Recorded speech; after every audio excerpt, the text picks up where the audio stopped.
শ্রী চৈতন্য দেবের প্রকৃত নাম বিশ্বম্ভর মিশ্র। কৃষ্ণ চৈতন্য নামেও তিনি পরিচিত। ছেলেবেলায় তার ডাকনাম ছিল নিমাই।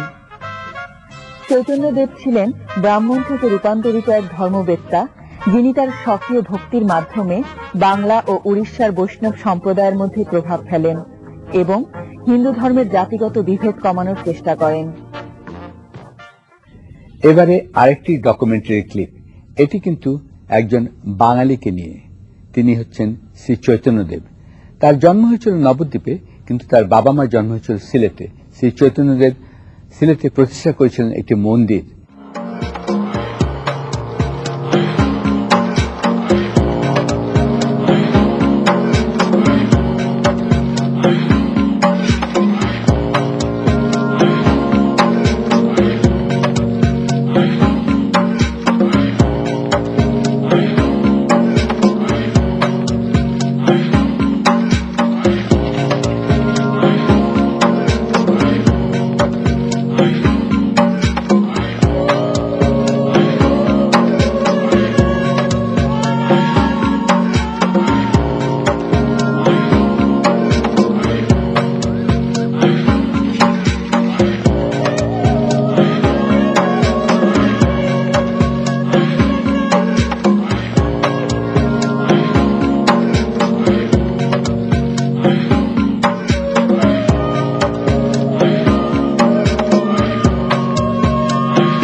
পাঁচশো বছরের পুরনো এই মন্দির এবং শ্রী চৈতন্যদেবের 520 বছর জন্মবার্ষিকী উপলক্ষে আলোচনা করতে আমাদের স্টুডিওতে এসেছিলেন দুজন।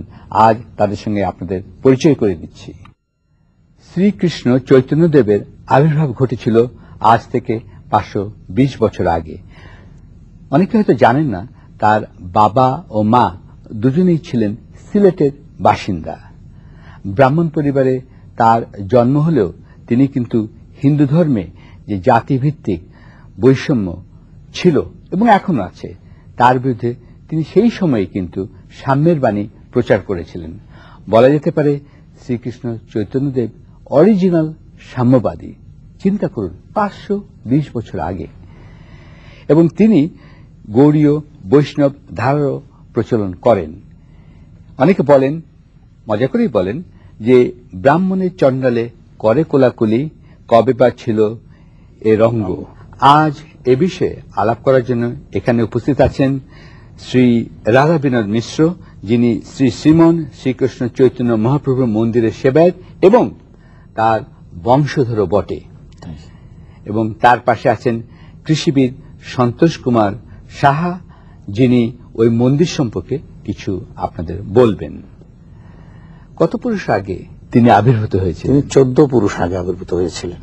তারপরে আপনারা আপনাদের বংশানুক্রমিক সমস্ত ইতিহাস জেনেছেন এবং বজায় রেখেছেন, যার ফলে আপনি দাবি করতে পারেন যে আপনি তার সরাসরি বংশধর। তাই না? আচ্ছা, তো মন্দিরে এখন আপনি কি কাজ করছেন সেবায়ত হিসেবে? সেবায়ত হিসেবে মন্দিরের দেখাশোনা, পরিচালনা, উৎসব, কীর্তন, মহোৎসব এবং আনুষঙ্গিক যাবতীয় কর্মকাণ্ড। কিন্তু তিনি যে এই সাম্যের বাণী প্রচার করে গেলেন, সেই বাণীটা আপনার প্রচার করছেন না? করছি।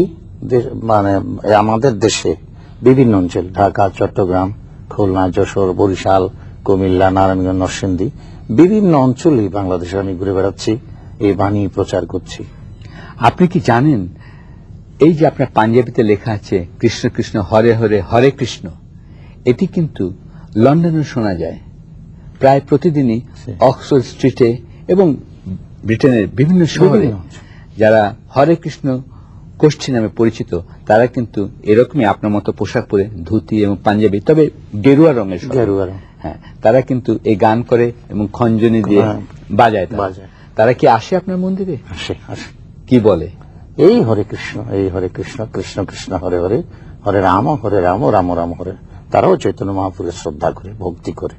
আচ্ছা, কিন্তু তারা তো তার সম্পর্কে ইংরেজিতে পড়ছে, আর আপনার লেখাগুলো সব বাংলায় নিশ্চয়ই আপনার মন্দিরে। হ্যাঁ, এটা তারা ওই যে বিভিন্ন দেশে, হ্যাঁ, ইংরেজি যেহেতু আন্তর্জাতিক ভাষা, পৃথিবীর সবাই বোঝে, এই জন্য সব দেশের লোকে বোঝার জন্য ইংরেজিতে বলে।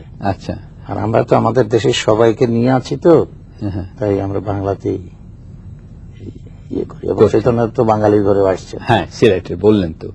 এবার আপনাকে একটি প্রশ্ন, এই মন্দিরের ইতিহাস কি, বৈশিষ্ট্য কি? প্রায় 500 বৎসর পূর্বে শ্রী চৈতন্য মহাপ্রভু সন্ন্যাস নিয়ে ঢাকা দক্ষিণে আসেন তার ঠাকুরমার সাথে দেখা করতে, এবং সেখানে এসে উনি দুইটা বিগ্রহ ঠাকুরমাকে দান করে যান। একটা হলো শ্রীকৃষ্ণ এবং একটা হলো শ্রী গৌরাঙ্গ চৈতন্য মহাপ্রভু, এবং ওনাকে বলে এতে মন্দিরে পূজা করার জন্য। সেই থেকেই এই মন্দিরে পূজা হয়ে আসছে। যে মন্দিরটা কোথায়? এটা ঢাকা দক্ষিণে গোলাপগঞ্জ উপজেলা, আচ্ছা, সিলেট থেকে প্রায় 25 কিলোমিটার দূরে। আচ্ছা, সেখানে কি প্রতিদিনই এখানে বিদেশ থেকে লোক আসেন? প্রায় দিনই আসে, বিভিন্ন সময় ভারত থেকে আসে, নেপাল থেকে আসে, বিভিন্ন দেশ থেকে আসে। তারা ওখানে খবর পেয়েছে সমস্ত ভারত তীর্থ করে যে চৈতন্য মহাপ্রভু ঢাকা দক্ষিণ তীর্থ না করলে তীর্থ শেষ হবে না, সেই জন্য ওনারা খুঁজে ঢাকা দক্ষিণকে বের করে, এবং সেখানে তারা সিলেট এখন চলে যায়, গোলাপগঞ্জে চলে যায় এবং সেখানে ভোগ দেয়, প্রণাম করে, কীর্তন করে, তারপরে ওখানে তারা সময় কাটিয়ে পরে আসে। কিন্তু তার এই মহাপুরুষের যে আসল বাণীটা যেটা ছিল, সাম্যবাদের বাণী, ব্রাহ্মণ এবং চণ্ডালে করে কোলাকুলি, এই বাণীটা আপনারা প্রচার করছেন না কেন? আমরা ভেরি রিসেন্টলি চেষ্টা করছি যে শ্রীকৃষ্ণ চৈতন্য মহাপ্রভু গবেষণা ইনস্টিটিউট স্থাপন করব। সেখানে ইনস্টিটিউট স্থাপন করে সেখানে ওনার যে 48 বছর কর্মজীবন, 24 বছর গৃহে এবং 24 বছর সন্ন্যাস, এইটা আমরা তথ্য কালেকশন করে আমরা এখানে ইনস্টিটিউট স্থাপন করব, এবং সেখানে চৈতন্য মহাপ্রভুর চৈতন্য চরিত্রের উপর যারা উচ্চ শিক্ষা করবে তাদেরকে পড়াশোনার ব্যবস্থা করব, এবং বাণীটা সারা ভারতে, উপমহাদেশে এবং পৃথিবীতে ছড়াইয়া দিব।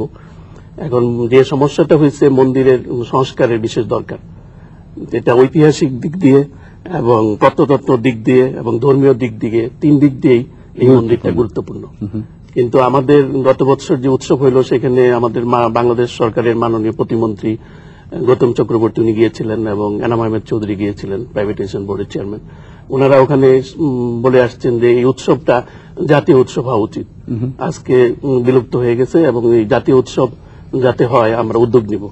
কিন্তু আমরা চেষ্টা করছি আর কি, কিন্তু কিছু টাকা দরকার, অর্থ দরকার আপনার মন্দিরের সংস্কারের জন্য।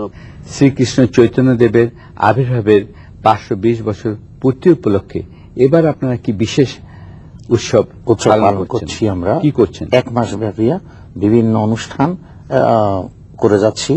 ধর্মসভা, আলোচনা সভা, গীতা পাঠ, চৈতন্য ভাগবত পাঠ, তারপরে চৈতন্য চরিতামৃত পাঠ, নাম সংকীর্তন, লীলা কীর্তন, এইভাবে বিস্তারিত আলোচনা, প্রসাদ বিতরণ, এইসব বিভিন্ন অনুষ্ঠানে আমরা আয়োজন করেছি। ধন্যবাদ।